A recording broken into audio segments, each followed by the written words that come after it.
출퇴근, 직장 상사 없이 부업으로 월 100부터 월 1000까지입니다. 한 달 동안 벌어들인 수익은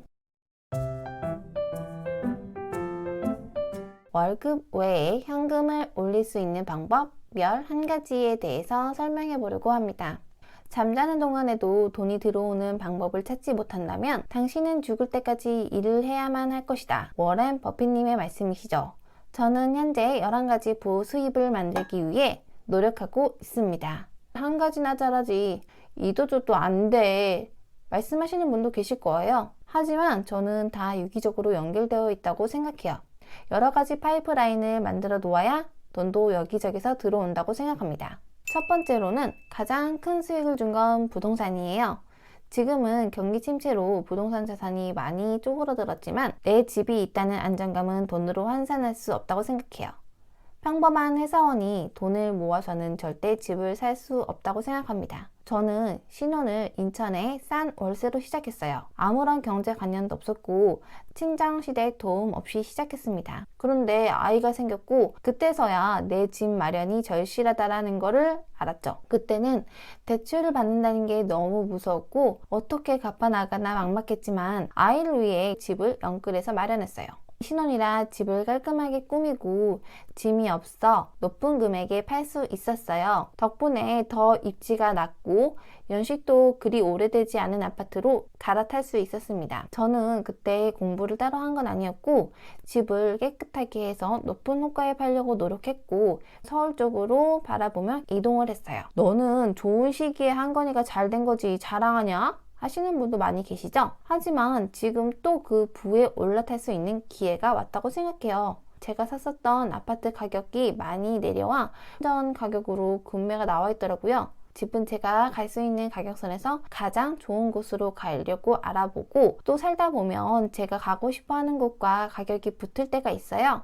그럴 때에는 집을 아주 깨끗하게 해서 잘 팔도록 노력해야 하고 그때 연끌을 해서 평수를 좁혀 이동하는 전략을 하시면 됩니다. 너무 무리한 대출을 해선 안 되겠지만 어느 정도 대출 때문에 강제 절약을 할 수 있었던 것 같아요. 또한 삶이 좀 빡빡해져서 힘들 수도 있어요. 그래서 부수입을 창출을 하려고 노력을 해야 되겠죠. 현재는 더 공부를 해야 되겠다는 생각 때문에 월급쟁이 부동산 훨훨 얼음공장, 랭군 등 유튜브로도 열심히 듣고 있고 부동산 강의에는 돈을 아끼지 않고 있습니다. 사실 부동산은 돈이 많이 들어가기 때문에 신중하고 제가 할 수 있는 최선의 선택을 해야 된다고 생각해요. 평범한 직장인이 큰 부를 쌓는 가장 빠른 지름길이 부동산이라 생각이 듭니다. 공무원인 친한 친구가 저에게 열심히 일을 해서 돈을 벌어야지 불로소득을 하냐? 나는 정직하게 돈을 벌 거야. 저에게 그러더군요. 하지만 그 친구는 10년 전 시댁에서 2억을 받고 시작했는데 아직도 2억 전세살이 하면서 더 이상 지원해주지 않는 시댁을 원망하고 있더라고요. 두 번째로는 주식입니다. 주식을 매달 적립금 형식으로 넣고 있어요. 기간이 들어와 장난하는 한국 주식은 저에게 조금 어려워서 우량주 위주로 미국 주식에 조금씩 여윳돈을 매달 넣고 있습니다. 애플 또는 테슬라, 엔비디아 등등을 넣고 있고요. 유튜버 소수몽키님 라이브 강의를 항상 들으면서 시장 대응을 하고 있어요. 제 작년에는 시장이 좋아서 1000만원 넣고 400만원을 벌었는데 작년에는 많이 떨어져서 마이너스 20-30%까지 갔어요. 하지만 올해 금세 회복해서 거의 원금은 회복한 상태입니다. 세 번째로는 코인입니다. 투기꾼이라고 비난하시는 분도 계실 거예요. 하지만 저는 코인을 앞으로 좋게 보고 있기 때문에 투기가 아닌 투자라고 생각하고 있습니다. 작년에 코인 시장이 안 좋을 때 비트코인과 이더리움에 넣었는데 사자마자 더 떨어지더라고요. 이것도 사실 바닥을 모르니 그냥 매달 돈 모이면 조금씩 사고 있어요. 코인은 위험성이 크니 많이는 안 넣고 로또 산다는 생각을 하고 사고 있는데 요즘 올라줘서 이번 달에는 20만원 벌었네요. 이번 달 수익을 빼서 현금화하고 또 하락하면 더 사서 계속 모아나갈 생각입니다. 위에 부동산, 주식, 코인 이런 것들은 비슷한 맥락이라고 생각해요. 이들 모두 공통점이 거래량을 봐야 된다고 생각하고요. 거래량이 늘면 반등하기 전에 신호로 보시면 됩니다. 그리고 반등을 했을 때 어느 정도 수익을 보고 빼셔야 하는 용기도 필요하다고 생각해요. 그래서 부동산도 어느 정도 거래량이 늘면 저도 하나를 더 추가로 구매할 생각입니다. 200만 원이라는 현금 흐름을 가져다 주고 있는 저에게 가장 중요한 부업 스마트 스토어입니다. 3개월 정도만 열심히 유튜브로 공부를 했고 노력 대비 가장 수익이 좋았던 거예요. 유튜브에 너무 좋은 스승님들이 많으신데 그 중에 정영민 서과장, 투트랙, 이렉타르, 돈 버는 형님 등을 보면서 공부했고요. 사업을 시작하려면 일단 스마트 스토어로 시작을 하는 게 맞고요. 또한 앞으로 더 뻗어나가실 거면 쿠팡까지 하셔야 된다고 생각합니다. 다섯 번째는 블로그입니다. 블로그는 현재는 스마트 스토어 홍보 수단으로만 사용하고 있고요. 예전에 열심히 키워드도 뽑고 이웃 친구 찾아 서로 이웃 맺어서 서로 품앗이도 해주고 하면서 노력했을 때에는 애드포스트 비용이 8만 원까지 나오기는 했어요. 열심히는 했는데 어느 순간 노력 대비 결실이 없어 안 하게 되었는데요. 그래도 이모저모 응모도 하고 후기 잘 써줬다고 상품권도 받고 가끔 생각 정리용 또는 어떤 걸 시작하기 전에 가장 필수 단계라고 생각해요. 유튜브 촬영할 때 대본처럼 블로그에 글을 쓰면 유튜브 찍을 때도 수월하더라고요. 여섯 번째로는 쿠팡 파트너스입니다. 블로그 저품질 올까봐 무서워서 사실 몇 개 안 올렸어요. 제가 산 전자용품 같은 금액 큰 거 후기를 블로그에 정성스럽게 몇 개 올렸었는데 그게 가끔씩 팔려서 몇만 원씩 들어오고 있기는 해요. 파이프라인을 이렇게 여러 가지 만들면 다 같이 시너지 효과가 있는 것 같아요. 일곱 번째로는 유튜브입니다. 웹사이트에 들어가서 계정 만들고 핸드폰으로 찍어서 업로드만 하면 되기 때문에 사실 유튜브 자체를 시작하는 거는 매우 간단하고 쉽지만 계속 구독자를 늘려서 유튜브를 성장시키는 게 굉장히 어렵더라고요. 유튜브에서 수익을 창출하려면 구독자 1000명과 영상 시청 시간이 4000시간이 필요해요.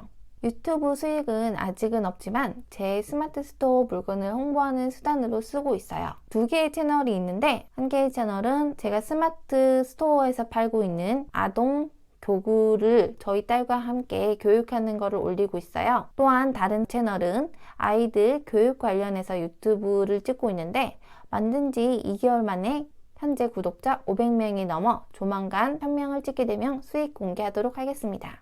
유튜브를 만들기 위해 동영상을 찍으니 블로그나 인스타에 다 홍보 효과가 있더라고요. 여덟 번째 전자책이고요. 제가 이렇게 말하는 것은 다 대본이 있어요.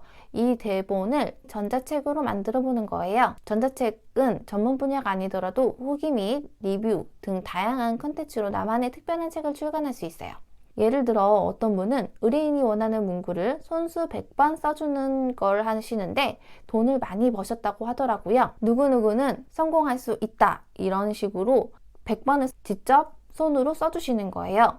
저는 아이가 영어를 잘하는데 어떻게 교육을 했는지에 대한 내용을 써볼까도 생각 중이에요. 컨텐츠는 무궁무진하고 의외의 수요가 있기 때문에 한번 도전해보는 것도 좋은 것 같습니다. 아홉 번째는 제가 유튜브에 아이랑 교구 촬영한 것을 올렸다고 했잖아요. 아이랑 공부하는 것을 보고 온라인 클래스인 클래스 101에서 강의 제안 문의가 온 적도 있었습니다. 플랫폼 자체 내에서도 홍보를 아주 잘해주고 있고 내가 어느 정도 전달하고 싶은 가치가 꽤 크다면 수익을 창출하는 게 크게 어렵지 않은 것 같더라고요.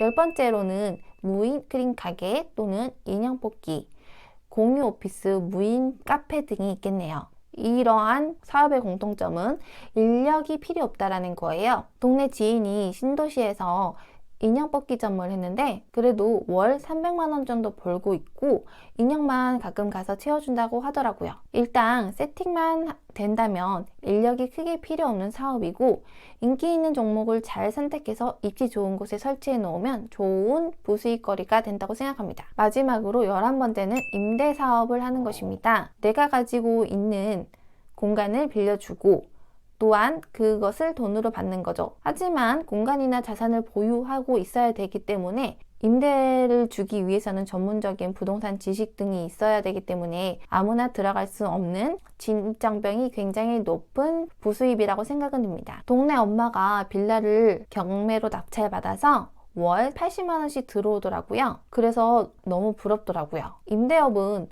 자본금이 많이 필요하기 때문에 세팅이 어렵지만 일을 하지 않고 따박 돈이 들어오니 편안한 노후 생활에는 최고라고 생각해요. 또한 팔았을 시세 차익과 월세 수익으로 여유로운 생활까지 할 수 있으니 다른 투자보다 훨씬 더 안정적이라고 생각이 듭니다. 앞으로 이렇게 더 많은 부업에 대해서 이야기 나누어 보아요.